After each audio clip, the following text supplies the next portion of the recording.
Alors, bonjour à tous, j'espère que vous allez bien. J'espère que vous m'entendez bien. S'il y a des gens qui peuvent juste peut-être m'écrire dans la petite boîte si vous m'entendez. Je pense que j'ai eu peut-être un petit problème là, avec mon ordinateur dans les dernières secondes. Alors, si vous pouvez mettre dans le chat là, comme quoi que le son fonctionne bien, j'ose croire que oui et j'ose croire que vous puissiez voir également mon écran. Donc, j'espère que tout le monde va bien aujourd'hui. On va parler de quelques points au niveau de Craig Proctor. Puis l'une des choses que je voulais juste vous montrer, justement, c'est que on est au mois de mi-février déjà, puis dans même pas 2 mois, dans 2 mois exactement, on a le... Euh, on a notre événement, notre conférence avec Craig. Donc, on va juste aller sur le site Craig Proctor. Ah, et voilà. Bon. Donc, on va juste regarder ici. Donc, si vous allez dans Schedule ici, dans Event, alors on a ici justement la prochaine qui va avoir lieu ici, la conférence le 13 avril. En fait, c'est le 14 avril, 14 au 16 avril. Alors, c'est la prochaine conférence. Puis, pour ceux qui sont membres du Platinum, il y avait le Bootcamp qui est le 12 et le 13 mars. C'est marqué Registration Close. Ça, je suis pas certain. On me dit qu'à moins que ce soit déjà plein au complet. Alors ça peut être très intéressant aussi. Donc, vraiment, le 12 et le 13, on a le Platinum Regional Bootcamp. Alors, puis, la prochaine conférence qui est vraiment le 14 au 16, ça va être exceptionnel, là, ça va être vraiment le fun. Après ça, vous voyez les dates des autres événements. Là, on parle de Orlando le 27-29 juin et le 19 juillet, le 19 août et le 20 à Toronto. Bien sûr, on vient avec on parle d'un bootcamp. Ils appellent ça comme ça avant. Avant, ils appelaient ça maintenant, c'est-à-dire avant, on appelait ça le workshop. Maintenant, on parle du bootcamp, mais c'est vraiment la même chose. Donc, c'est vraiment où on apprend à développer les outils, la présentation acheteur, la présentation vendeur, entre autres, et le système de reverse marketing qu'on apprend à travailler là-bas. Alors, j'espère que vous allez bien et que vous avez eu du succès au mois de janvier et au mois de février. Alors, on voit que la température, elle a sûrement quand même été favorable dans l'ensemble du Québec. Les stats sont là. Je sais pas c'est quoi que vous faites l'utilisation des statistiques, mais c'est une bonne chose que justement qui est enseigné par Craig quand on va ici dans le session material. À un moment donné, on parle justement de stats using statistics. Alors, c'est une chose que je vous encourage à utiliser. Si vous le faites, tant mieux. Si vous le faites pas, d'aller utiliser des statistiques, puis même peut-être de les incorporer éventuellement dans vos présentations. Ça peut être très, très bon. Puis vous pouvez aussi vous servir des statistiques qu'on a via Centris. Ça aussi, c'est excellent. On peut toujours aller voir ce qui se passe de ce côté-là. Puis les gens, ben, on va quand même toujours les impressionner. Plus on se positionne comme une sommité dans notre domaine d'activité. Alors, on gagne en crédibilité. Puis les gens peuvent voir donc 26% d'augmentation au niveau des ventes résidentielles. C'est très bon. De façon générale, ça c'est au Québec. En fait, ici, on est même région administrative. Ah, ouais, c'était vraiment Montréal en plus. Fait que vraiment Montréal. Si on regarde Laval ici, plus 8, fait qu'un petit peu moins fort à Laval. Je pense qu'on a une couple de personnes ici sur l'appel justement qui sont de Laval. Donc, légèrement, mais somme toute, l'activité va bien. Puis ici, on semble être quand même en voie, là. On est à peu près à moitié, puis on est la moitié du mois de fête. Donc, ça s'enligne pour être quand même assez similaire. On arrive dans les mois aussi qu'il y a le plus d'activité. Puis une des choses que je vous encourage à faire quand vous faites une planification budgétaire de vos pubs et tout ça, ben écoutez, on est dans les périodes où on enregistre le plus de ventes ici, on le voit. Donc, février, mars, avril, mai et juin. Tac, clairement au-dessus de ce que des autres mois. Alors, ça serait les mois où j'investirais un petit peu plus d'argent au niveau de mon marketing. Alors, je serais un petit peu plus lousse. Après ça, je vais serrer un peu la ceinture, mais là, c'est le temps d'y aller à fond de train sur tout ce que vous pouvez faire en termes de lead generation. Donc, que ce soit au niveau de votre Facebook, au niveau de Google, que vous utilisez, ben, d'en faire le maximum possible. Puis, par la suite, ben, on pourra relaxer un petit peu. Donc, on devrait être constant en publicité et on devrait pas nécessairement être pareil tout le temps à toute l'année avoir la même pub. Donc, moi, exemple, le mois passé, ben, j'ai changé ma publicité, justement mon annonce dans le journal. J'ai fait des changements appropriés en vue de cette saison-ci. Donc, la grosse saison. Par la suite, rendu au mois de juin, je change ça, je baisse les budgets. Et puis, au bout de l'année, dans le fond, tant que ça donne un 10%, on est correct. Alors, c'est le modèle à suivre. Je sais pas si tout le monde a le modèle, mais le modèle, on le retrouve, si je me trompe pas, dans File Library. Si jamais vous ne l'avez pas puis vous voulez voir qu'est-ce qu'il y a de l'air, peut-être aller jeter un petit coup d'œil. Alors, si on va dans... tac, tac, tac... Attendez juste un instant, ça va être... Broker Owner, Broker Owner...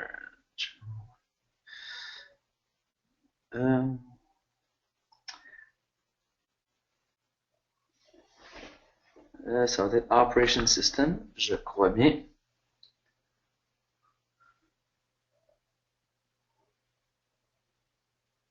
Et ensuite de ça, P&L. Et voilà. Alors, donc, c'est le Platinum P&L Model. Alors, ça, c'est celui-là. Si vous voulez voir un petit peu le modèle financier. Puis, je parle à beaucoup d'équipes. Puis, le défi quand on monte une équipe, c'est toujours de rester profitable. Donc, ici, on a fait justement un modèle pour voir qu'est-ce qu'on devrait dépenser, combien on devrait dépenser, faire en sorte que on reste en fait profitable. Puis, fait que selon ça, ben, ça va nous donner une bonne idée de ça. Donc, on parle du marketing, on parle, voyez-vous, on va juste remonter un petit peu, mais on parle de 9,2% selon ces calculs ici. Donc, disons, jusqu'à 10%, c'est bien. 9 à 10%. Marketing. Puis ensuite, les deux gros postes, c'est le salaire des employés. Donc, on parle de 12%. Ensuite de ça, ben, c'est juste nos coûts fournitures et tout ça. C'est de garder ça dans ces barèmes-là, si on veut. Mais le marketing, là, ça devrait être de cet ordre-là. Puis si ça ne l'est pas, si vous êtes, par exemple, à 6-7%, ben, c'est-à-dire que vous avez de l'espace ici pour jouer. Parce qu'à un certain moment donné, c'est ça qui va faire la différence entre une expansion, prendre de l'expansion, faire un quantum leap. On peut pas faire un quantum leap si on change pas nos méthodes. C'est pas notre one-on-one qui va le faire nécessairement, mais ça va être plus nos activités de marketing qui vont faire en sorte que ça va générer davantage, puis que vous, éventuellement, ben, vous allez être en mesure de soit engager un autre courtier parce que vous avez de plus en plus de business, parce qu'il y a de plus en plus de monde à servir, puis vous allez avoir besoin de quelqu'un d'autre. Fait que pour ça, ben, il faut vraiment regarder là, un peu combien qu'on dépense. Fait que je vous encourage à utiliser une feuille comme celle-ci pour travailler là, avec votre budget. Puis vos dépenses. Donc, je pense qu'on a des questions ici. Attendez, ça c'est quoi ça? On a des questions ici? Alors, donc, si vous avez une question, vous pouvez lever la main ou me la poser directement. Je pense qu'ici, Julio avait une question. C'est bien le salaire de ton staff, un salaire fixe et non tes courtiers. C'est le staff, effectivement. Donc, très bonne question de Julio. En fait, on va le mettre en ligne tout de suite. Julio, si tu veux bien. J'ai ouvert ton micro. Julio, est-ce que tu m'entends? Ouais, je t'entends très bien, François. Excellent. Hey, Julio, as-tu changé d'agence dernièrement? Ouais, la semaine passée. Ah, ben oui, j'ai vu un courriel. Bon, ben c'est bien, c'est bien. T'es content? Je vais te le dire dans quelques semaines, là, je viens de débuter, là, j'ai pas été au bureau souvent, donc le transfert a été formellement fait, a été fait vendredi dernier. OK, bon, Allô? bon. Oui, je suis là. OK, parfait. Donc, toi, ta question, c'était est-ce que le salaire, on parle bien du salaire du staff? C'est bien ça, hein, ta question? Ben oui, c'est parce que je voulais juste comprendre un peu dans le fond, toi, dans ton budget, c'est bien le salaire de ton staff, dans le fond, ta réceptionniste, ton gars du marketing, tous ceux qui ont un salaire fixe, c'est bien ça? Exact, exactement. OK. Tout à fait. Tout Puis, à fait. une autre question pour toi, François. Lorsqu'on voit le GCI là, de tous les courtiers, tu sais, aux Oui, conférences de Craig, là, on parle souvent de GCI. oui. Ça, est-ce que c'est avant qu'on ait payé les courtiers de notre équipe ou après? Avant. Toujours avant. OK. Ouais, fait que mettons que toi, tu as une commission de 6 000, puis tu donnes 50% à ton agent, il te reste 3 000, mais ton GTI, Commission Income, c'est 6 000. OK. Donc, c'est pour ça qu'ici, tu vois ici, exemple, tu as Gross Commission Income, GCI, Mhm. from Ouais. sales. Ici, tu as Vendor Income, alors si tu aurais exemple, références hypothécaires, des trucs de même. Ouais. Ouais. Autres revenus. Fait que là, on a le total des revenus. Tes dépenses, ça c'est commission on sale. OK? Fait que ça, c'est ton 50% à ton agent. Si tu as des frais MLS, des frais, ben, en fait, OSC. En fait, non, excuse, le total ici, il le sépare en OSC, ASC, puis si tu as des frais MLS. Bon. Alors, donc, sont toutes là. Alors, c'est tout le temps, ta commission prend tout le temps le total. OK. Fait que le COS, en fond, c'est ta commission à toi. Tu prends pas le montant que tu donnes à une autre agence, par contre. Non, évidemment. Évidemment. Oui. C'est ça. Tu sais, comme Mais si c'est une ton agence cost, externe, là, par ton exemple. COS, le cost à 50%, c'est bien, ça, c'est ce que toi, tu retiens de la vente, c'est ça? Ouais. Dans le fond, c'est ton revenu. Ben, la dépense, là, c'est ce que tu donnes à l'autre agence. C'est ça ta dépense. Oh, OK.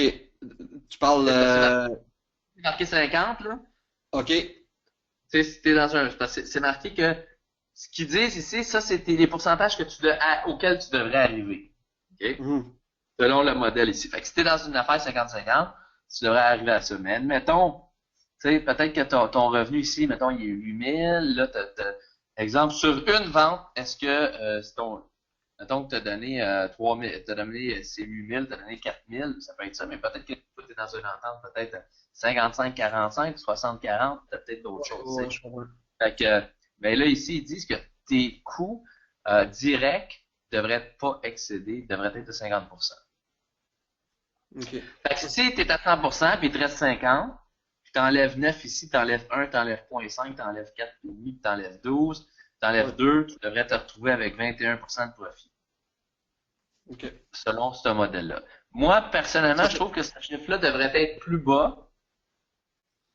OK? Ça c'est moi personnellement, parce que je trouve que c'est difficile de rester dans surtout au niveau, le marketing, c'est pas pire. En entour de 10, ça va bien. Mais les autres, les dépenses de bureau, des fois, ça peut augmenter quand même beaucoup. Puis le salaire, aussi, il faut que ça s'attende au salaire. donc, le profit de 21% pour toi, c'est élevé? Pour moi, c'est élevé présentement. J'ai déjà été capable de le faire quand je vendais pas de maison. Quand je vendais des maisons, excuse. Quand je vendais pas de maison. Mais depuis que j'en vends pas, puis que là, je marche strictement aux commissions des ventes des courtiers, je trouve que c'est difficile de se rendre là. Je suis plus en entour de 15 présentement. OK. Puis donc, il me faudrait, puis ici, mon coût, il est comme à 47. Fait qu'il faudrait que je le baisse encore à 45 éventuellement pour monter là. Fait que c'est pour ça que je te dis 50%. Moi, je pense que l'idéal, c'est d'être 60-40 avec des agents. Ça, c'est l'idéal. Si toi, il te reste 60, euh, je trouve que c'est ça qui est, à mon avis, là, qui est vraiment le, le mieux. Fait que ça, c'est ce que n'importe quelle équipe qui part, moi, je dirais, écoute, si tu mets ça 60-40, je pense que tu te trompes pas du tout. À 50-50, ça peut devenir difficile quand que le chef d'équipe ne vend plus de maison, de soutenir tes dépenses puis de dépenser 30%. Les dépenses vont vite. Ça dépend qu'est-ce que tu payes encore là. Comme moi, tu vois, je paye les photocopies ici, l'imprimante, les offres d'achat. Donc, c'est quand tu fournis tous les frais, tous les trucs à tes courtiers immobiliers, ben, à un moment donné, je pense qu'il faut que ça soit un petit peu plus haut que 50 si tu veux arriver vraiment à faire un bon profit. Une petite parenthèse, peut-être pour réduire tes coûts de photocopie. T'as-tu utilisé EasySign? Oui, Oui, ok. oui, oui, oui, définitivement. Non, ça c'est bon. Ben, d'accord. Moi, c'est plus des listings qu'il faut imprimer pour Ouais, montrer. ouais. Ouais. Mais oui, EasySign, ça c'est, on a effectivement ça, oui. Ok. Très bien. Ben c'est quand même c'est frappant hein, de voir que tu sais, une grosse opération comme la tienne, puis ça c'est pas juste toi, c'est toutes les grosses équipes là, qu'à la fin de Oui, la journée on se retrouve avec un profit de 20%. Ça, est-ce que c'est standard? Tu sais, entre 15 et 25%, là, c'est standard ça? ouais. Ok. C'est ce qu'on voit dans le domaine, là, c'est ce qu'on voit dans le domaine des grosses équipes, là. Ça se trouve être. On essaie toujours de trouver tu sais, le point de rentabilité, c'est qu'à un moment donné, quand tu grossis, tu dépenses, puis là, ouais, d'un coup, tu t'aperçois que le profit, il suit pas de la même façon. Là, tu regardes tes dépenses. Ah, shit, c'est vrai, ça va vite. OK, j'ai fait ça, j'ai fait ça. Puis, tu sais, c'est pareil comme certaines entreprises, tu sais, des fois, ils vont annoncer que, ils ont fait une perte de 30 millions à ce trimestre-ci, puis l'autre trimestre d'après, ils ont fait un gain de 75 millions. Mhm. C'est qu'à un moment donné, on dirait que c'est des grosses.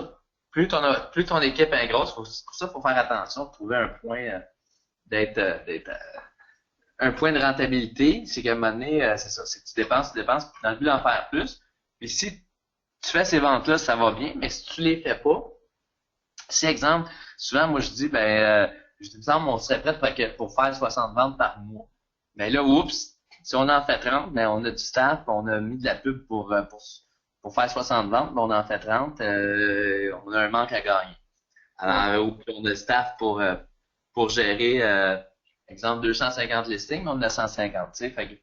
Donc, c'est tout le temps d'être t'es jamais en équilibre parfait. T'es toujours en train d'améliorer, mais je me rappelle quand je travaillais chez McDo, quand j'étais plus jeune, mon beau-père était le propriétaire, puis là, quand il rentrait puis qu'il voyait qu'il n'y avait pas grand monde, il regardait du staff, il disait, OK, toi tu punches, toi tu punches, tu punches. Fait que là, toi tu t'en vas. Ouais, mais j'ai même pas travaillé. Ben, c'est pas grave, il y a pas assez de monde, tu t'en vas. Fait que that's it. Fait que lui, là, t'as pas assez de monde, pas assez de clients, là, let's go, on slack les employés. Fait que c'était le même. Puis là, si ça roulait plus, écoute, là, OK, toi, t'es là d'avance, tu peux-tu rentrer tout de suite, toi, tu peux-tu rentrer tout de suite. Fait que, tu sais, c'était de la gestion active.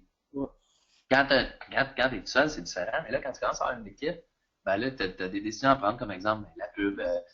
Écoute, il me semble que là, est-ce qu'on génère assez de leads ou pas, ou on a trop de leads de toute façon, ça donne quoi de continuer à dépenser de l'argent. Je connais des courtiers qui souvent qui me disent, hey, François, je génère des leads. En fait, j'en génère tellement que j'ai même pas le temps de les rappeler. Bon, ben, à ce moment-là, de un, ça te donne rien, tu dépenses ton argent si t'es pas capable si t'es rappelles pas. Fait que tu devrais à la place garder ton argent pour que tu sois prêt à les rappeler. Tu Ouais. sais, fait que ça, c'est d'être un petit peu plus juste proactif. Mais effectivement, quand on grossit une équipe, il faut toujours avoir l'œil sur l'entrée d'argent, puis surtout les sorties d'argent, puis voir à être demeuré profitable en tout temps. C'est bon. Toujours Merci ça la François. question. Une des affaires que Todd il disait, je sais pas si tu as déjà entendu dire ça, mais pour savoir si ton opération elle serait rentable, même si tu serais pas courtier, ce que tu peux faire, c'est de te mettre 50% de ton propre salaire de côté. Comme par exemple, si tu dis dans une entente 50-50, bon ben mettons que c'est toi-même qui fais la vente, puis tu as un courtier qui travaille avec toi. Mais là, toi, pour toi, ta vente personnellement, tu prends 50% de ça qui va à toi pour vivre, mettons, puis c'est l'autre 50% qui reste à ta business, si on veut. Alors, ce que ça ferait, c'est que tu seras en mesure de déterminer qu'avec le 50% que tu verses à l'entreprise de tes propres ventes, est-ce que l'entreprise peut survivre sans que toi tu vendes? Puis à ce moment-là, tu as juste besoin de te remplacer toi-même. Je sais pas si tu me suis, là, ça fait, Ouais, ça ouais, fait du je sens un sais peu, ouais. pas. Ouais, ouais. Ok. C'est ça. Fait que, Très intéressant. hein? Très intéressant. Oui. Ouais. Non, c'est toujours bon de regarder ça. Vraiment, là. Ouais. Ah, puis en passant, on va encore, ben là, ça c'est dans quelques mois, là, mais ça devrait être en entour du, si je me trompe pas, je pense que c'est le 16, c'est le 16 juin que Craig Proctor va venir à Montréal. Euh, donc, je vais vérifier ça. Un petit peu, je vais juste voir, je pense que j'ai eu la date. Euh, ouais, si je me trompe pas, c'est le 16 ou le 17 juin là, que Craig Proctor va venir pour une conférence. On aura le temps d'en reparler de toute façon. Alors, Oui. le prochain événement, c'est vraiment à Anaheim, là, la prochaine conférence Platinum qui va être très bien. Toi, Julio, t'es Platinum? T'es-tu Platinum? Pas encore, non. Ah, ok, t'es dans le coaching? Oui. Ok, parfait. De toute façon, tu vas avoir l'invitation, d'après moi, pareil. Ouais, ouais. Absolument. En temps normal, il invite tout le monde à faire un petit test drive, puis il vous bloque peut-être une couple de présentations, puis après ça, le reste, c'est pas mal beau. Fait que, alright, t'avais-tu d'autres questions? Non. C'est bon pour aujourd'hui, merci. Ouais, ok, bon, pas de trouble. S'il y a quoi que ce soit, je t'invite à reposer des questions quand tu veux. Merci. Merci. Alright. Alors, est-ce qu'on a une prochaine question ici? Sinon, ce qu'on va faire, c'est qu'on va aller au téléphone puis prendre un appel entrant. Non, non, pas un appel entrant, mais on va juste faire le tour un petit peu des membres, voir si vous avez des questions parce que je suis là pour vraiment vous aider à développer votre business puis à regarder qu'est-ce qui doit être fait puis comment utiliser le système de Craig Proctor en français le plus possible pour avoir des bons résultats. La première chose que vous devez quand même toujours faire, parce que je vois qu'il y a une couple de nouveaux noms là, sur l'appel que je connais pas. Alors, ce que vous devez toujours faire, c'est vraiment de continuer à faire ce que vous faisiez qui vous génère des ventes. Parce que la pire affaire que vous pouvez faire, c'est de dire, ben là, j'ai commencé à faire ci, à faire ça, puis là, finalement, je fais plus de ventes. Alors, ça marche pas. Donc, vous devez toujours bâtir sur ce que vous avez. Donc, vous avez un système qui fonctionne. Vous faites présentement des ventes en faisant telle activité. Continuez de faire ces activités-là. Lâchez pas ces activités-là. Mais à la place, ajoutez d'autres activités. Puis une des meilleures choses pour faire ça, ben, c'est vraiment c'est dans la gestion de votre temps. Alors, je pense que j'avais justement un appel avec un associé, Tim, un des associés de Todd, puis il me demandait c'est quoi qui est le plus gros défi selon toi chez les membres? Ben, selon ce que les gens me disent, la majorité du temps, pour les agents de mon équipe que j'entraîne, c'est j'ai pas le temps, j'ai pas le temps, j'ai pas eu le temps, je l'ai pas fait, je l'ai pas mis en place, j'ai pas eu le temps de le mettre en place, j'étais trop occupé. Puis, dire franchement, je vous crois, je vous crois parce que moi aussi je suis bien occupé. Alors, on est tous bien occupés, on a tous plein d'affaires à faire, on a toujours quelque chose, mais une des plus belles phrases que j'ai entendues, dont je me suis servi justement dans une présentation dernièrement qu'on a faite pour notre équipe, mon équipe, l'équipe de Francis Lavoie puis l'équipe de Nancy Forlini. Alors, j'ai fait une présentation au groupe puis je disais que dans la gestion du temps, en fait, je vais aller même, je pense à ça, regardez bien ça, on va aller vous le montrer. On l'a ici, pourquoi pas. Attendez un petit peu. Je vais vous montrer ça. Vous allez voir, très intéressant. Je pense que c'est ici. Donc, euh,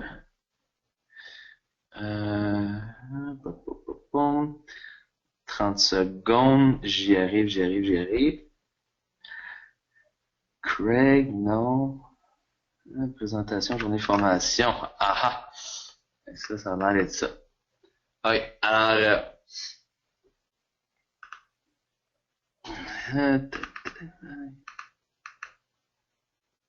alors ça, c'est vraiment une des plus belles phrases que j'ai entendues. Checkez bien ça.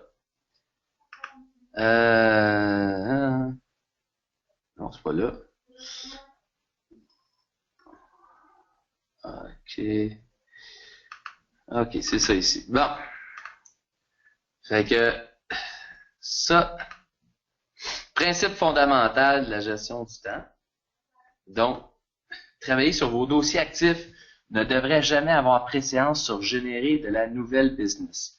Alors, ça, c'est vraiment ce qui est le plus important. Pourquoi? Parce que si on génère pas de la nouvelle business, si on n'est pas en train de faire du développement, on va toujours être en train de travailler sur nos dossiers actifs. Alors, nos dossiers actifs, c'est quoi? Il faut que je finalise, j'ai une offre d'achat, j'ai un notaire, j'ai telle affaire, j'ai ci, j'ai ça.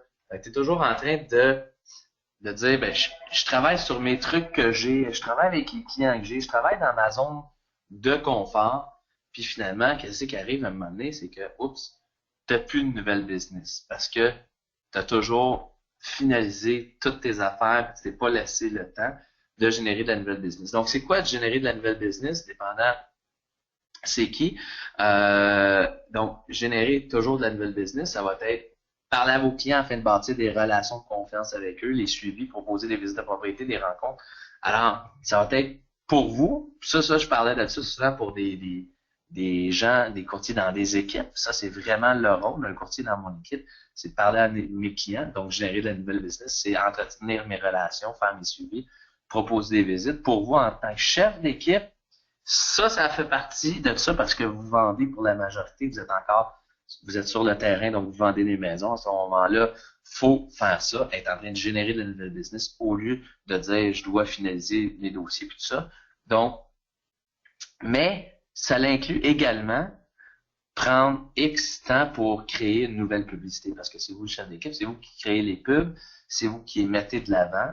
Peut-être que vous avez un assistant, une assistante pour vous aider à le faire, mais c'est quand même vous qui calez les shots, entre guillemets. Puis dans ce cas-là, écoutez, vous devez être en mesure de bloquer du temps pour le faire, puis pas de revenir puis de dire j'ai trop de dossiers, à faire, j'ai pas le temps de le faire. Fait que vous n'aurez jamais le temps de le faire si vous ne le sédulez pas à votre agenda, c'est clair. La majorité des courtiers qui entrent dans le programme, c'est pas au Québec, c'est partout au Canada, partout aux États-Unis. Les gens qui sont dans le programme de Craig puis qui, à un moment donné, ça marche pas, ils vont dire, j'ai pas eu le temps de rien faire. Ou c'était trop compliqué, ou au Québec, ils vont dire, c'est toi le temps en anglais. Fait que c'est sûr qu'il y a toujours quelque chose, tu sais. Mais ici, c'est un modèle, on va dire un modèle de franchise un peu, le modèle de Craig Proctor. Fait on montre comment générer des leads, comment utiliser, par le reverse marketing. Donc, comment faire en sorte que les acheteurs et les vendeurs s'identifient à nous, que nous, on les appelle, qu'on puisse les convertir. Ça, c'est le script avec le jeu de rôle. Donc, deuxième partie. Après ça, c'est les servir, leur donner un service exceptionnel pour qu'ils nous reviennent, puis on va leur demander des références pour bâtir notre succès futur. Donc, ça, c'est le Quantum Leap System. Donc, pour faire ça, c'est pas sorcier, mais faut en faire un petit peu à chaque jour. Donc, si on dit, gars, j'ai testé une page, j'ai fait ça, c'est bon. Peut-être pas à chaque jour, mais au moins à quelques reprises par semaine. Donc, moi, ce que je vous recommande le plus possible, c'est vraiment de bien booker votre semaine. Donc, ça, c'est vous construire une semaine parfaite, comme j'ai marqué ici. Alors, donc là, ça, c'est un exemple de la mienne, la semaine. Puis, juste pour vous montrer, à tous les matins ici, c'est marqué gym. Mais je vais vous dire que je ne vais pas tous les matins, mais j'aimerais ça. Mais c'est toujours à mon agenda. C'est certain que si j'ai quelqu'un comme là, exemple, mercredi, on m'a demandé un rendez-vous à 8h30, puis on peut pas vraiment le déplacer, on a une contrainte de temps. Fait que je vais y aller mercredi, je vais l'ajouter à mon agenda. Techniquement, j'essaie de ne rien prendre pour y aller. Mais bon, pour moi, 3 jours au gym, c'est parfait. Je le mets 5. De temps en temps, je fais 4, je fais rarement 5. Des fois, je prends une journée de congé, mais c'est à mon horaire, idéalement pour y aller. Ensuite de ça, j'ai des activités en vert, donc tout ce qui est en vert, c'est à l'extérieur du bureau. Ce qui est en bleu un peu plus foncé, c'est au bureau. Donc, c'est des activités qui vont avoir lieu au bureau. En rouge, c'est des activités qu'on peut vraiment pas déplacer. C'est ultra prioritaire. Donc, c'est mes meetings avec les courtiers, meetings d'administration, meetings avec mon équipe interne. Donc, ça, c'est très, très, très important. Par la suite, on voit aussi que au niveau du dîner, midi à 1h30, c'est tout le temps marqué occupé aussi parce que je me mets ça comme dîner. Souvent, je rencontre des gens pour le dîner, je dîne avec du monde ou sinon je dîne tout seul, mais je me mets une période pour le dîner. C'est juste pour pas que ma secrétaire me book un rendez-vous en même temps. Alors, je voudrais pas que j'aille deux rendez-vous. En fait, encore une fois, je suis flexible. Je peux le déplacer, mais autant que possible, j'essaie de garder ça comme ça. Même chose pour le souper, c'est à partir de 4h30. Je soupe pas à 4h30. La majorité du temps, je pars du bureau vers 5h15 pour aller souper, puis je reviens après. Sauf quand je fais des activités avec mes enfants, comme le lundi puis le mardi, par exemple, puis le mercredi puis jeudi, je le garde libre pour travailler. Alors donc, puis avant, ben, je travaillais tous les soirs. Là, maintenant, ces soirs-là, je suis plus avec les enfants. Donc, il y a des choses, mais mon souper est là parce que je veux pas me faire booker une visite, un rendez-vous nécessairement à 5h ou à 5h30. Donc, c'est bien là. Puis, le reste du temps, ben, je vais bloquer du temps pour faire des activités avec des courtiers ou avec peu importe c'est quoi. Mais vous voyez que on remplit ça de rendez-vous par la suite. Des fois, ça va être développer ici, développer tel projet, rencontrer telle personne pour un autre projet. Donc, c'est de se construire vraiment une semaine parfaite, puis d'avancer tout le temps un petit peu à chaque semaine, d'en accomplir une petite affaire dans le modèle de Craig. Puis, je vous dis d'accomplir une petite affaire, mais éventuellement aussi, c'est de regarder dans un premier temps ce que vous voulez retirer du modèle de façon ultime. Donc, de façon ultime, est-ce que vous voulez, c'est quoi que vous voulez? C'est-tu juste avoir une plus belle qualité de vie? Puis dire, ben, regarde, moi, je vais être capable de relaxer puis pas travailler 60 heures par semaine, puis je veux travailler 40, puis je veux être meilleur, puis je vais avoir des leads pour le faire, puis je vais avoir un bon système pour opérer. Si c'est ça, tant mieux. Si c'est je veux faire plus d'argent, je veux faire ou je veux avoir une équipe, c'est une autre chose. Donc, c'est de regarder, commencer par regarder ce que vous désirez accomplir de ce point de vue-là. Puis pour ça, ben, on a quand même un bon système avec ça ici, avec la ventilation des transactions qu'on a, que Craig Proctor, qui est dans le One Hour Business Plan, ou qui est aussi dans je pense qu'il est sur le site web des choses en français. Sinon, il est dans le Dropbox que j'avais fait aussi. Alors, donc, ce que vous allez recevoir, donc 200 000 dans les prochains 12 mois. Qu'est-ce qu'on doit faire? Ben, là, ici, on peut remplir les données. 6 jours semaine, 10 heures par jour.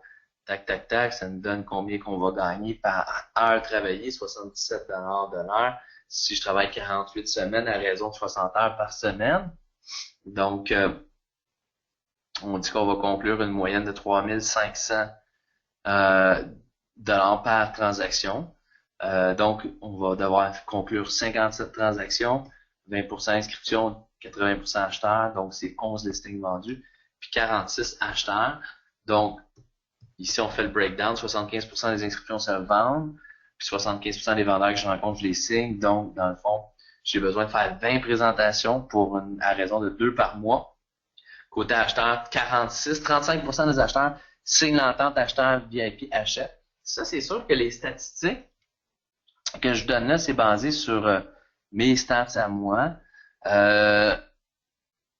Peut-être que vous, les stats sont meilleurs. À ce moment-là, ben, c'est juste de rentrer vos stats, mais je vous recommande de modifier ça aux 3 mois environ. Donc, de regarder à chaque 3 mois si c'est vraiment ça qui est arrivé ou si c'est autre chose. Parce que c'est possible que je pense que c'est 35. Finalement, on est rendu à seulement 30% des acheteurs qui achètent, qui signent, qui achètent, donc qu'on génère, qui achètent, qu'on rencontre, puis qui achètent. Donc, c'est vraiment de prendre des bons chiffres. On signe 75% des acheteurs qu'on rencontre. Fait qu'on doit faire 175 présentations à raison de 15 présentations acheteurs par mois. Puis à la fin, ben, ça nous donne un petit diplôme comme ça. Puis le petit diplôme, ben, voici ce que je dois faire. Je dois faire 15 présentations acheteurs dans mon mois, puis 2 vendeurs pour atteindre mon objectif. Alors donc là, on a une idée claire et précise pour faire 200 000 $ par année, je dois rencontrer 15 acheteurs ce mois-ci, puis 2 vendeurs. Donc, on vise, on a un objectif clair et précis à atteindre, puis on va là-dessus. Tant qu'à être, vu qu'on a un petit peu de temps, puis là, il n'y a pas de questions, je peux vous parler aussi de la technique de travail qu'on utilise. Je ne sais pas si vous aviez entendu parler de ça, qui est la technique des PPO. Donc, formule de travail qui vous permet d'être efficace et productif, donc de garder le focus en tout temps. Le premier D, c'est pour database, donc base de données. Alors, donc, on recommande 1h30 par jour, 6 jours semaine, aucun téléphone. Là, ça, c'est pour générer 200 000 OK? Parce que dans le fond, c'était la présentation que j'avais faite. Si vous êtes à 100 000 ça va être différent. Ça va être moins d'heures, moins de jours. Mais ça ici, c'est pour vraiment, c'est la stratégie pour gagner 200 000 par année. Donc, 1h30 par jour, 6 jours par semaine, aucun téléphone, seulement de l'organisation de clients, des notes dans prospect, des activités à faire, puis des recherches de propriété. Fait que ça, c'est à chaque jour d'être le plus précis possible au niveau des notes, ajuster nos recherches, envoyer des nouvelles recherches, juste l'organisation de clients, s'assurer que tout est bien dans notre base de données, les notes sont marquées, on est à jour. Ensuite de ça, on a le P pour phone. Donc, téléphone. Alors, donc ça, on parle de 3 heures par jour, 6 jours par semaine, appel de suivi de nouveaux clients. Toujours faire une offre, visite ou rencontre pour présentation. Chaque appel que vous effectuez, demandez des références. Donc, ça, c'est vraiment la façon qu'on coach à nos courtiers. Donc, 3 heures par jour, 6 jours par semaine. Donc, du téléphone, on appelle nos clients, on bâtit nos relations de confiance, on fait des propositions. Si on les a pas rencontrés face à face, on essaie d'aller les rencontrer face à face. Si on les a rencontrés, on propose des visites de propriété. Donc, toujours être vraiment proactif là-dessus. Ensuite de ça, P pour présentation, mais justement, 3 heures de présentation et visite par jour. Donc, aller visiter des maisons avec des acheteurs ou aller faire des présentations à des vendeurs pour avoir leur contrat. Donc, un ou l'autre. 3 heures par jour, 6 jours semaine. Et le dernier pour offers, donc des offres d'achat. Alors, 1h30 à préparer et négocier les promesses d'achat 6 jours par semaine. Ceci inclut également des inspections en bâtiment et des rendez-vous chez le notaire. Donc, ça, c'est dans la partie offre d'achat. Donc, ça, avec ces 4 éléments-là, on a couvert pas mal tout le travail d'un courtier immobilier.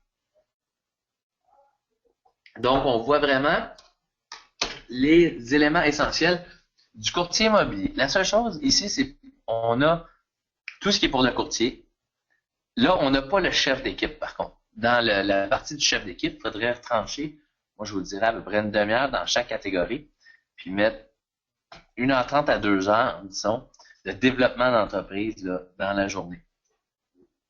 Mais sinon, ça se résume à ça. Puis ici, ça nous donne 54 heures de travail. On a parlé de 60 heures, il y a 6 heures qui étaient déjà prévues pour travailler sur la business. On pourrait en retrancher un peu encore pour travailler sur la business. On a parlé d'un horaire de 60 heures semaine. Alors, 60 heures semaine de travail total, donc 54 sur la business. Alors, je mettrais, comme je vous dis, là, juste un petit peu plus, peut-être une dizaine d'heures, peut-être je dirais 1h30, 2 heures de plus par jour. Donc, peut-être un 6 heures, là, donc 48 heures de travail par semaine, puis un 12 heures passées sur le développement d'entreprise. Donc, 60 heures par semaine pour faire 200 000. Encore une fois, je parle de 200. Je parle pas de faire 100 000. 100 000, on réduirait, bien sûr. Donc, s'il n'y a pas d'offre, pas de notaire, pas d'inspection, on parle de 4h30 de téléphone. Donc, ce qu'on va faire, c'est qu'on va rajouter notre O pour offers, on va rajouter ça sur nos téléphones, donc 4h30 au lieu de 3 heures. S'il n'y a pas d'offre, pas de notaire, pas d'inspection, pas de visite, pas de présentation acheteur, présentation vendeur, on est rendu à 7 heures de téléphone, puis 2 heures de database pour refaire notre semaine parfaite, puis revenir là-dessus. Donc, c'est certain qu'il y a de l'ajustement tout le temps à faire là, avec votre agenda à ce moment-là. Mais si vous avez des courtiers dans votre équipe, je trouve que c'est une excellente façon de rester bien organisé, puis de bien regarder ce qu'on a à faire dans une journée, puis de focuser vraiment sur les choses qui sont importantes durant le temps qu'on passe au travail. Donc, si on s'est dit que c'est pas juste de rester réveillé, je connais plein de courtiers ils se lèvent le matin, ils se mettent un habit sur le dos, puis après ça, ils disent qu'ils ont travaillé 12 heures. Ils sont allés au bureau le matin, après ça, ils sont allés chez Bureau en gros, chez Future Shop, non, ça n'existe plus, Best Buy. Ils sont allés un petit peu partout, ils sont promenés, ont été prendre un café, ont été dîner, sont revenus, ont été vus, ils ont rencontré un client, puis après ça, ils disent ils ont passé la journée à travailler. Donc, c'est pas nécessairement tout le temps le cas, mais pour savoir si on a resté vraiment productif, si on a été productif, on peut remplir un tableau comme ça. Moi, j'invite tout le temps nos nouveaux courtiers à remplir un tableau DPPO comme ça, une feuille qu'on a en fait. Je pense que je l'ai mis également dans les documents, là, si je ne me trompe pas, que j'ai partagé avec la majorité du groupe. Je vais juste aller voir, je pense que je les ai ici, justement. Donc, oui. Alors ça, c'est vraiment un document, tu vois, Excel, donc que je donne à nos courtiers, puis même vous pouvez le faire. Ça vous donne un petit peu l'idée de qu'est-ce que j'ai fait aujourd'hui. J'ai-tu vraiment fait mon DPPO? J'ai-tu resté focusé sur les bonnes affaires à faire durant le temps que je m'étais donné pour travailler? Alors, c'est sûr qu'étant donné qu'on est des travailleurs autonomes, on a tendance à mélanger un petit peu notre temps personnel avec notre temps de travail. Puis ça peut être correct jusqu'à un certain point. Puis probablement que vous allez être en constant changement là-dessus. Moi, j'ai travaillé pendant une période chez moi. Une autre période, j'ai travaillé du bureau. Après ça, je suis retourné chez nous, travailler du bureau. Pendant longtemps, j'ai jamais fait mon épicerie la semaine, la fin de semaine. C'était tout le temps le week-end. Non, excusez. Non, je la faisais pas le week-end, c'était toujours la semaine. Là, je me disais, il y a moins de monde, puis tout ça. Puis oui, je travaille autonome. Fait que je vais aller faire ça. Et je vais aller faire ça un lundi après-midi. Il n'y aura pas grand monde. Puis je pouvais me le permettre. Donc, oui, je mélangeais un petit peu mes affaires. Maintenant, je suis vraiment concentré que, la semaine, vu que je suis plus un chef d'équipe maintenant qu'un courtier sur la route, je suis plus concentré à faire ma job le jour, puis à avoir un horaire plus de bureau si on veut. Malgré le fait que je serais pas obligé si je voudrais pas non plus, mais je choisis de faire ça. Mais c'est important de se dire les vraies choses. Donc, si on dit on travaille 12 heures, mais c'est 12 heures, c'est pas 3 heures chez Walmart, tu sais. Fait que sinon, ben, on va dire j'ai travaillé 9 heures, ou j'ai travaillé 7 heures, ou j'ai travaillé 5 heures finalement aujourd'hui. C'est ça que j'ai fait pour de vrai. Parce que si on est bien très productif et très focusé sur les éléments qu'on veut accomplir, ben, à ce moment-là, premièrement, on va en faire beaucoup plus en beaucoup moins de temps. Puis, ben, on va surtout obtenir des résultats éventuellement différents de ce qu'on obtient présentement. Alors, donc, ça, c'est un excellent outil de travail. Puis, parlant de ça, pour vous aider, ou puis même au niveau de vos courtiers, des fois, ben, vous pouvez aller voir, justement, je vais vous montrer ça ici, toujours. Donc, attendez juste un instant. Bon, quand on a ça, la ventilation des transactions, on l'a vu, là, on vient de le voir. Vous pouvez aussi aller remplir ça pour vous autres, vous-même.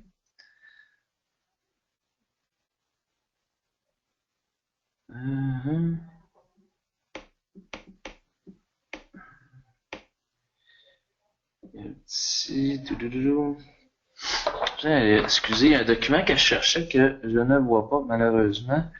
Je vais essayer de vous le trouver. Donc, c'est un petit peu un horaire performance. C'est marqué performance? Non. Un tableau de performance des hebdomadaires qu'on. Je vais voir si je l'aurai ici.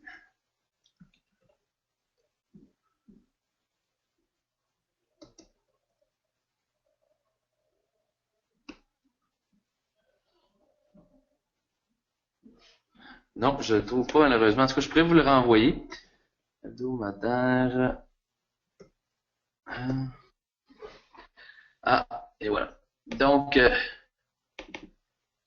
ça aussi, c'est intéressant. C'est juste une petite feuille ici qu'on donne à nos courtiers.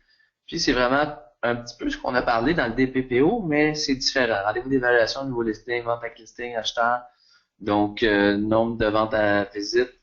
Alors, on fait le calcul un petit peu plus élaboré de notre semaine.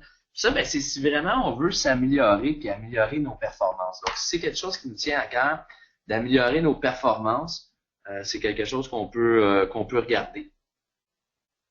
Pour ça aussi, je vous invite à consulter mon mentor en performance qui s'appelle Darren Hardy.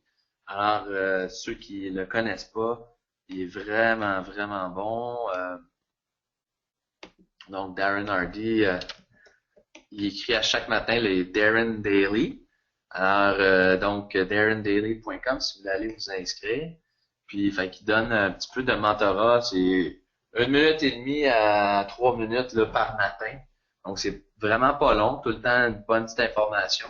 Ce monsieur-là a été courtier immobilier. Donc, il connaît beaucoup il était courtier immobilier dans le passé. Puis lui, c'est un maître de la productivité. Fait qu'il il triple là-dessus. Fait qu'il cherche toujours vraiment à s'améliorer côté productivité. Pas mal des choses que j'ai montrées, j'ai pris un petit peu, il y a des choses que j'ai pris un petit peu de lui. J'ai fait sa formation l'an passé. C'était excellent. Julio, il dit le Compound Effect. C'est l'auteur du Compound Effect. Très, très bon livre. Tout à fait. Puis il a fait le Roller Coaster Entrepreneur aussi l'année passée que j'ai été voir, là, qui était très, très bon également.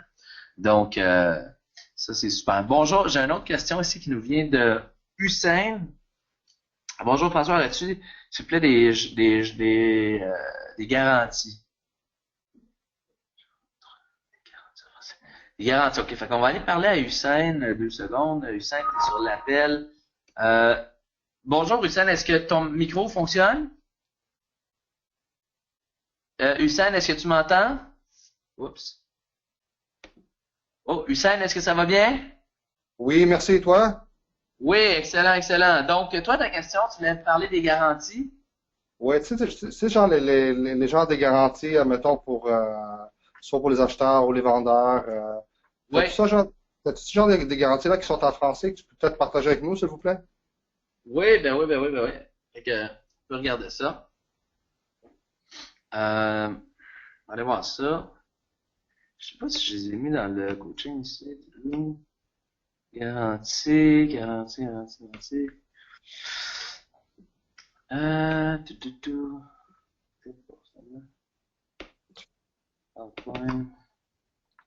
Ah, ouais, j'en avais mis une coupe, je pense.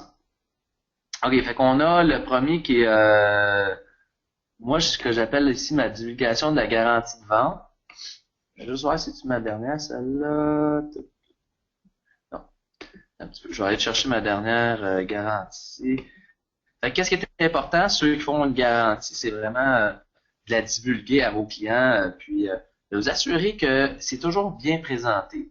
Puis vous deviez bien la comprendre parce que le pire qui pourrait vous arriver, je vous le souhaite pas, mais c'est c'est quelqu'un qui dit, écoutez, moi, dans le fond, j'ai été avec ce courtier-là parce qu'il y avait une garantie, puis finalement, il veut pas l'honorer. Fait qu'on veut pas avoir ce genre de problème-là. Fait que c'est important d'avoir ce qu'on appelle une divulgation. Comme par exemple, ça c'est mes critères principaux pour la garantie de vente, votre propriété vendue garantie ou je l'achète. Donc on dit condition, vous devez acheter une propriété vendue par le groupe Macaire de valeur supérieure ou égale à la vôtre dans un premier temps. Ensuite de ça, qu'est-ce qu'on dit d'autre ici? On dit, oups, bon. Fait que, oups, ici, donc,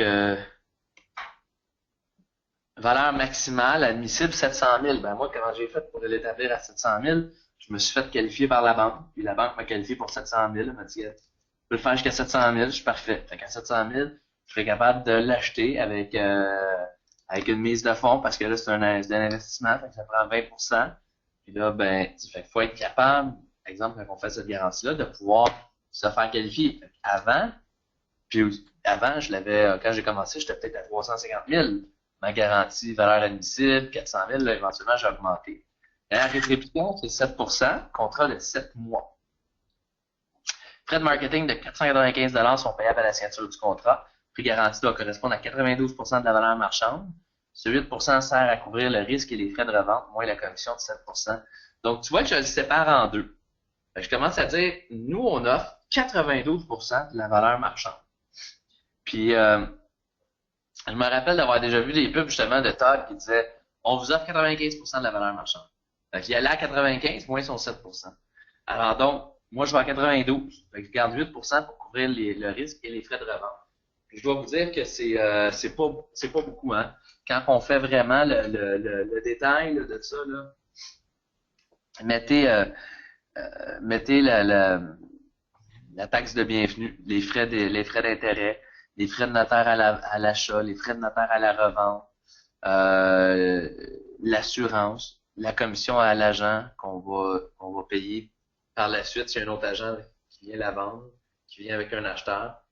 Donc, ça va extrêmement vite, puis l'argent part très rapidement. Ça revient à peu près à ça, 8% dans le fond, flipper une maison. Donc, moins la commission de 7%, parce que là, on dit 8%, c'est pour flipper la maison, mais 7%, c'est parce que c'est le travail que je vais faire présentement pour la vendre, la maison. C'est deux affaires complètement séparées. Donc, le prix de vente devrait être diminué de 5% à chaque 30 jours pour les 3 premiers mois. Ça, par contre, il y a un petit bémol là-dessus. C'est maintenant, je l'ai changé. Parce que 5%, on arrivait qu'on n'avait plus de place pour se garder une commission là-dedans. Donc maintenant, c'est 4%. Euh, Comme ça, on se garde 3% à la fin là, de marge de manœuvre parce qu'on commence 5% plus haut. Alors, si le vendeur reçoit une offre équivalente ou supérieure durant la durée du contrat, il doit l'accepter, non le courtier. Ça veut dire que la personne ne pourrait pas me dire, ah ben regarde François, finalement, moi tu m'as promis 255, puis là je l'ai, mais je vais attendre une autre offre meilleure, sinon je vais te la laisser. C'est pas comme ça que ça marche. Si on a 255 et plus, l'acheteur, le vendeur est tenu de le prendre. OK. Ensuite de ça, advenant l'achat par nous, ben, c'est 30 jours suivant la fin du contrat de 7 mois. Alors pourquoi on est à 7 mois? Parce que Craig Proctor nous dit toujours de doubler le temps moyen de vente du secteur. Donc, présentement, le temps moyen de vente, ça va 3 mois et demi à Montréal, en moyenne, pour vendre une propriété. Donc, on est rendu à 7 mois. Ça fait un petit peu loin, mais c'est les règles du jeu, si on veut être safe dans notre façon de travailler. Puis par la suite, on a les secteurs. Fait que moi, je marquais Grand Montréal, Rive-Sud, Rive-Nord, sujet à approbation. Pourquoi? Parce que c'est trop.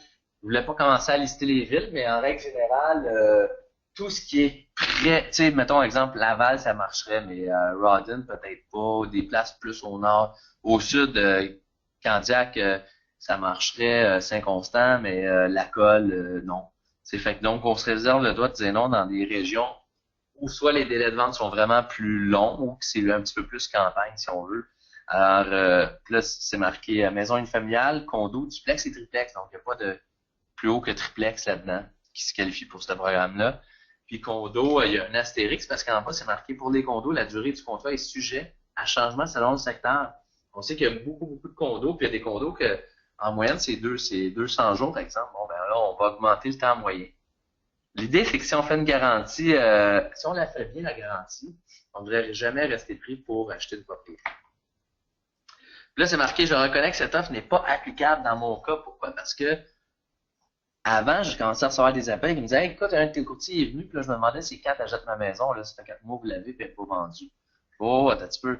Là, je me suis aperçu qu'il y a des courtiers dans mon équipe qui expliquaient pas bien la garantie ou qui en parlaient pas parce qu'ils étaient pas super à l'aise à l'expliquer. Fait que là, je me suis dit, oh, ça, c'est vraiment un gros problème. Fait qu'il faut devenir à l'aise à l'expliquer, il faut être confortable. Il faut que les gens signent un document comme ça, comme quoi qu'ils reconnaissent qu'on leur a parlé de la garantie. OK. Fait que ça, c'est une des garanties. Sinon,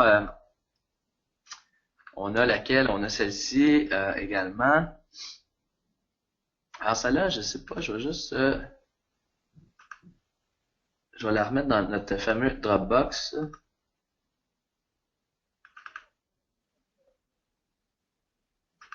Je sais pas si elle était là. Ah oui, c'était là, c'était ici. Tu l'as-tu, ça, le Dropbox? Je ne pense pas, je vais grave vérifier, là. Il est dans dans le database du site. Non, non, non, c'est mon Dropbox personnel que je donne. OK. Euh, je vais, euh, je vais te le donner, gars, je vais Veux-tu que je juste t'envoie mon rajouter. courriel? Pardon? Veux-tu que je t'envoie mon courriel? Non, non, non, mais non, gars, je vais le mettre ici, tu vas voir, dans 2 secondes, j'ai bien ça. Un petit peu bouge pas.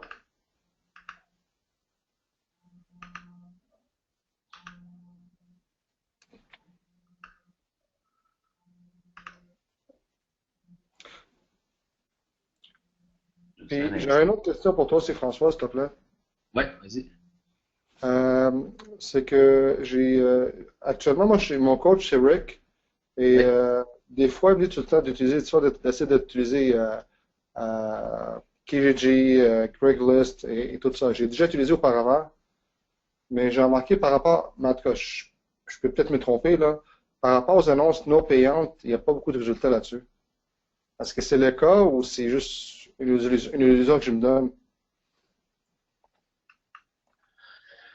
Hey, là, je vous ai envoyé le lien Dropbox à tout le monde, fait que tout le monde peut aller le rechercher s'ils veulent. Ben écoute, c'est certain que tu sais, t'as pas les résultats vont varier. Tu sais, moi, je veux dire, Kijiji, j'en fais, j'ai beaucoup d'annonces. J'ai pas tant de livres par semaine que ça. J'en ai peut-être 5 6. Euh, c'est une combinaison de tout ce que tu vas faire, tu sais, qui va te générer des livres. Fait que, est-ce que, là, toi, tu utilises Kijiji, ça? Non, j'ai déjà essayé auparavant, j'ai déjà fait des annonces payantes, mais sauf que j'ai pas généré autant de leads. J'en ai généré peut-être une ou deux. Tu sais, ils me disent de prendre les annonces non payantes, mais ça, c'était de la job, là, parce je mettais une annonce au bout d'une heure, je suis rendu déjà aux troisième page, aux quatrième page. Je l'ai fait Ouais. tu sais, pendant quasiment une semaine, là. Mais comme tu as mentionné tantôt, il faut comme toujours de garder la même méthode de travail, mais d'en ajouter des choses de surplus, tu comprends, par rapport à ce qu'on faisait auparavant. Fait que ça suscite beaucoup mon temps. Mais qu'est-ce que je fais d'habitude? C'est juste le Google Pay-per-click, puis je viens d'essayer à peine le Facebook. Attends. Ça marche-tu? Euh, Google Pay-per-click, ça marche, mais je remarque comment dire, le montant par lead actuellement, ça me coûte plus cher qu'avant. Et Le, Facebook, je viens de l'essayer. J'ai parlé avec la personne de Successful Website parce que ça me coûtait quasiment plus cher que Google Pay-per-click. Fait que je comprenais pas ah, pourquoi. ah ouais? Mais, ouais. Parce qu'en temps normal, moi, je vais vous dire ce que j'ai remarqué. Facebook, selon moi, on génère des leads, mais ils m'ont de l'air plus loin down the road. Fait qu'ils ont de l'air des leads qui sont moins, qui vont prendre plus de temps à acheter un petit peu plus early dans le processus d'achat. Puis, Google, moi, mon coût pour les leads Google ont beaucoup augmenté dernièrement. Fait que ça, j'ai trouvé que ça l'a beaucoup monté. J'ai une rencontre justement mercredi avec les gens. Fait que pour l'instant, tu sais, comme je suis rendu, je pense, à 170 annonces sur Kijiji. Donc, j'en ai beaucoup. Je continue d'augmenter toujours parce que ça me génère une coupe. Google, j'ai toujours mon budget, mais ils sont chers. Euh,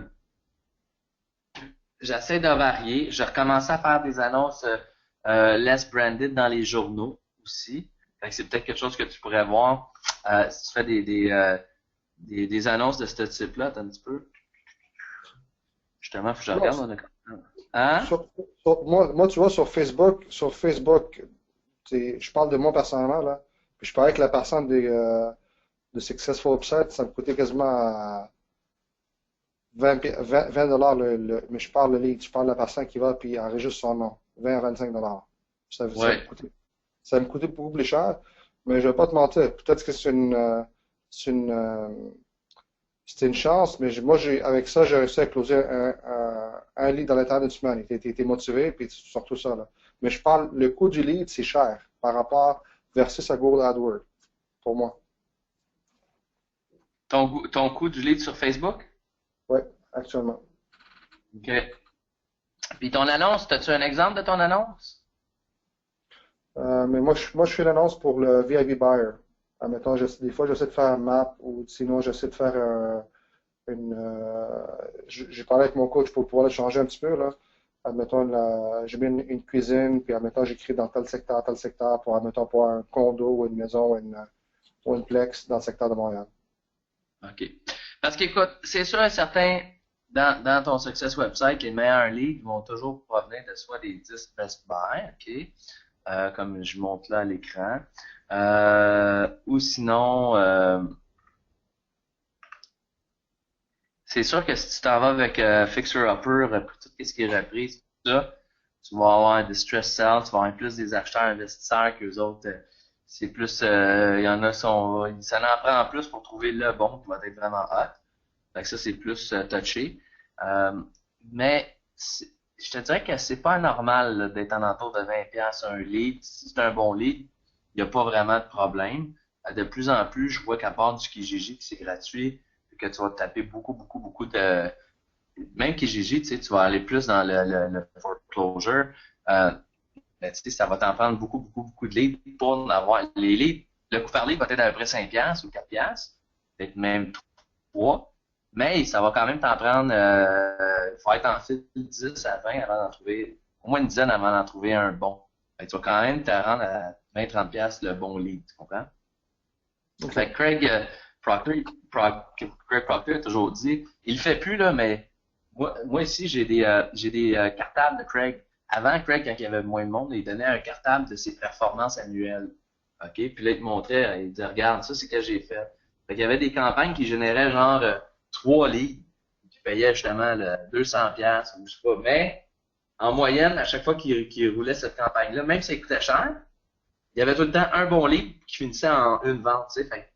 Donc, c'est toujours de regarder un petit peu plus loin. Mais étant donné que ça n'arrive pas tout de suite, il faut être un petit peu patient, il faut bien calculer nos statistiques. Donc, dire, OK, il m'est rentré X nombre de leads, ça m'a coûté tant, mais c'est quoi que ça a donné? Je l'ai 4, je l'ai converti 1 ou je l'ai pas converti. Là, à un moment donné, si tu vois que tu mets ton argent là, puis ça marche pas parce que les leads, ils se transforment pas en clients éventuellement, puis ils se transforment pas en vente, on arrête ça. Mais même si tu paierais 100$ un lead, si vraiment c'est un lead qui, tu sais, exemple, si tu fais une annonce, je sais pas, mettons, 200$, elle t'amène automatiquement un listing, ben écoute, tu t'en mettrais des 200, pas de trouble. OK. Fait que je te dirais que le coût, là, c'est difficile ces temps-ci. Tu regarderas peut-être Facebook. Tu sais, moi, je pense que à mon Facebook, sur Facebook, je pense, moi, je pense pas que j'étais à 20, mais je pense que j'étais encore à 10, mais j'ai pas mes stats devant moi. Attends,